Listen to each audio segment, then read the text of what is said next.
বাংলাদেশের পররাষ্ট্রমন্ত্রী খলিলুর রহমান জাতিসংঘ সাধারণ পরিষদের ৮১তম অধিবেশনের সভাপতি হিসেবে নির্বাচিত হয়েছেন। ১৯০টি ভোটের মধ্যে ৯৯টি ভোট পেয়ে তিনি হারিয়েছেন সাইপ্রাসের প্রার্থী আন্দ্রেয়াস এস কাকুরিসকে।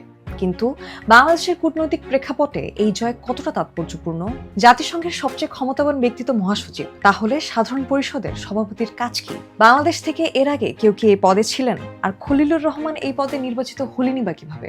জানবো আজকের বণিক বার্তা এক্সপ্লেনারে।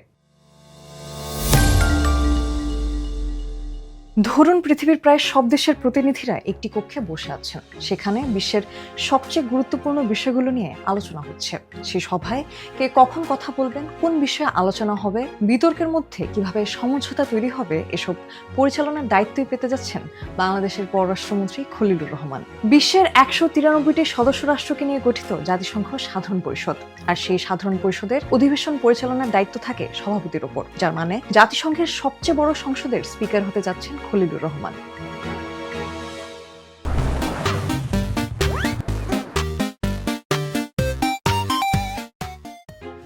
তবে সাধারণ পরিষদের সভাপতি কোনো দেশের প্রতিনিধি হিসেবে কাজ করেন না, তাই তিনি ১৯৩টি দেশের হয়ে দায়িত্ব পালন করেন। কোন দেশের প্রতিনিধি কখন কথা বলবেন, কোন প্রস্তাব ভোটে যাবে, কিভাবে সদস্য রাষ্ট্রগুলোর মধ্যে আলোচনা হবে, আবার দুই দেশ বা দুই ব্লকের মধ্যে মতবিরোধ হলে সমঝোতায় আনার কাজে ভূমিকা রাখবেন সাধারণ পরিষদের সভাপতি। তবে খলিলুর রহমান এই পদে এলেন কিভাবে? আঞ্চলিকভাবে ঘূর্ণায়মান বা রোটেশন পদ্ধতিতে এবার এশিয়া প্যাসিফিক অঞ্চল থেকে পরবর্তী সেশনের সভাপতি পেয়েছে জাতিসংঘ সাধারণ পরিষদ। বাংলাদেশ সেই সুযোগে প্রার্থী দেয়। এর আগেও একবার জাতিসংঘ সাধারণ পরিষদের সভাপতির আসনে বসেছিল বাংলাদেশ। ১৯৮৬ সালে সাধারণ পরিষদের ৪১তম অধিবেশনের সভাপতি নির্বাচিত হয়েছিলেন বাংলাদেশের কূটনীতিক ও রাজনীতিবিদ হুমায়ুন রশিদ চৌধুরী। ৪০ বছর পর আবারও সে মর্যাদাপূর্ণ পদে যাচ্ছে বাংলাদেশ। এমনকি খলিলুর রহমানও একসময় হুমায়ুনের ব্যক্তিগত সহযোগী হিসেবেও কাজ করেছিলেন। একজন সভাপতি হিসেবে তার লক্ষ্য কি?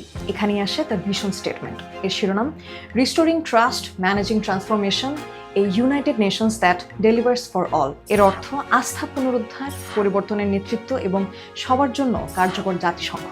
পরিকল্পনার কেন্দ্রবিন্দুতে আছে ৬টি বিষয়: শান্তি, উন্নয়ন, জলবায়ু ন্যায় বিচার, মানবাধিকার, প্রযুক্তিগত অন্তর্ভুক্তি এবং জাতিসংঘ সংস্কার। এখন প্রশ্ন হলো, যুদ্ধবিগ্রহের এই পৃথিবীতে তিনি কতটা সংলাপ তৈরি করতে পারবেন, কতটা আস্থা ফিরিয়ে আনতে পারবেন, সেটাই এখন দেখার বিষয়। দিন দুনিয়ার বাজার, বিশ্ব অর্থনীতি, রাজনীতি সহ এমন আরও সব সংবাদ পেতে ভিজিট করুন বণিকবার্তা.com-এ। আর সোশ্যাল মিডিয়ায় যুক্ত হতে ফলো করুন আমাদের ফেসবুক পেজ, সেই সাথে সাবস্ক্রাইব করুন আমাদের ইউটিউব চ্যানেল।